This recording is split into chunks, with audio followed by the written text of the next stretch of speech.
We got a new ECW champion, brother. Very back. Vincent Kennedy McMahon. Yes, so let's talk about Backlash for 3 seconds. Aye, Backlash. We watched it. Well kind of watched it. A few segments in between. We watched the ECW 3-on-1 handicap match for the ECW Championship, and no surprise, Bobby Lashley lost the match. Yep. Umaga, couple of top rope splashes. McMahon never really did anything. Eventually got tagged in, pinned Lashley after the first splash. Lashley kicked out, tagged Umaga back in. Umaga did another splash. McMahon tagged himself back in, got the 3 count, became the new champ. It was an alright match, but I mean, I don't really know where they were going for this.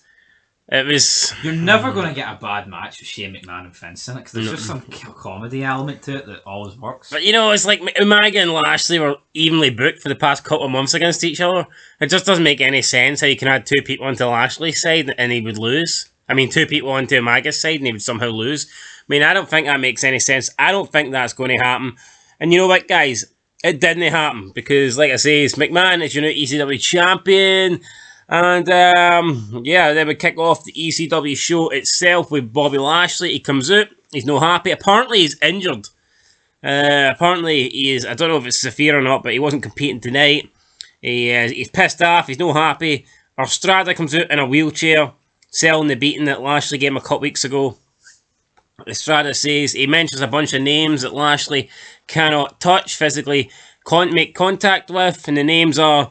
Umaga, Shane McMahon and Vince McMahon. You're not on the list. So Lashley goes outside and tells him to repeat the list, and Estrada says it again, then kind of catches on to what Lashley was getting at, and Lashley had this like really strange face. It was like a I'm gonna fucking rape you kind of Estrada face. Take a seat.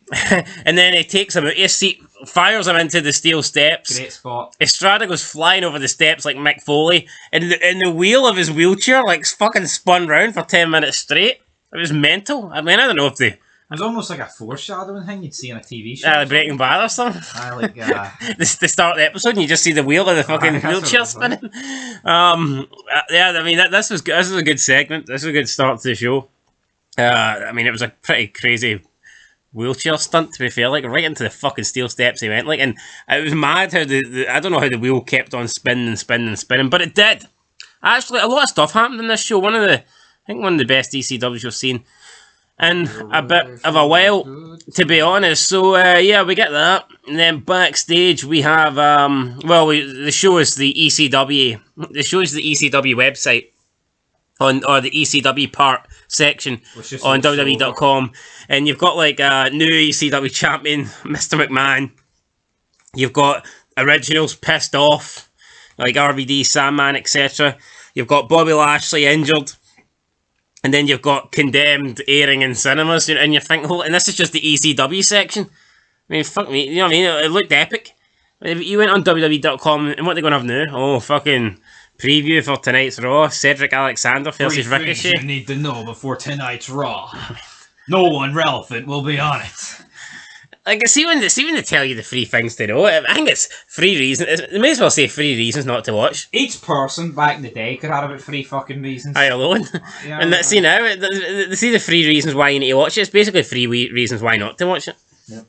Anyway, up next, we had backstage Elijah Burke. He wants revenge. He's telling the new breed that they need to exact revenge on CM Punk tonight.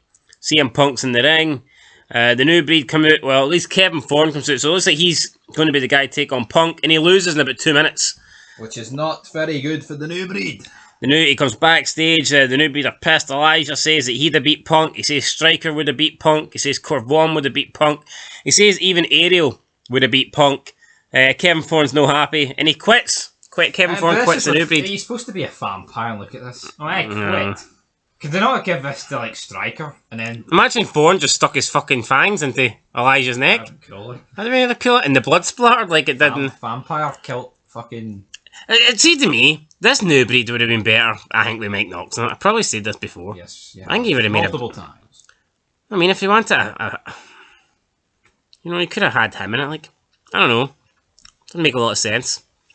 And then, at least then, you've got... If Elijah's still trying to can get Punk in, then you've got a bit of history there between. By this point, though, between Punk and Mike Knox. So, I mean, didn't give a shit. Yeah, probably not. So anyway, that's Kevin Thorne out. He should never have been in it, but now he's officially out it. Up next with Extreme Expose. Same shit, different week. I mean, literally nothing happened here. I mean, it's not like this is a talk show where you can say different stuff and you can have different guests on. I mean, this is literally just a... And are the dances any different? I don't even know if it was dubbed in or not. I mean, yeah, it's like every week they wear different outfits and dance to different music, but... I mean, after a while, this gets old. Yep. I mean, to me, it's not like it's not like the Nitro Girls, where that was kind of just how they started the show. That was like the equivalent of having fireworks. Aye. But they weren't given like a fucking 5-minute segment. No. The kind of show just started and they were doing their thing. Yeah, like that kind of worked. That felt natural. This just seems like forced in there. Aye. Here's a 4-minute break. Chuck these people in. So yeah, there you go. That happened. Up next, we've Matt Striker and Marcus Corvon taking on the Edgeheads, also known as the Major Brothers. Major Brothers making their debuts here on ECW, and it was a major debut because they actually won. Yes. One of them beat Matt Striker. Not too sure which one it was. In the end, I don't think it matters which one it was. Elijah Burke absolutely raging at ringside.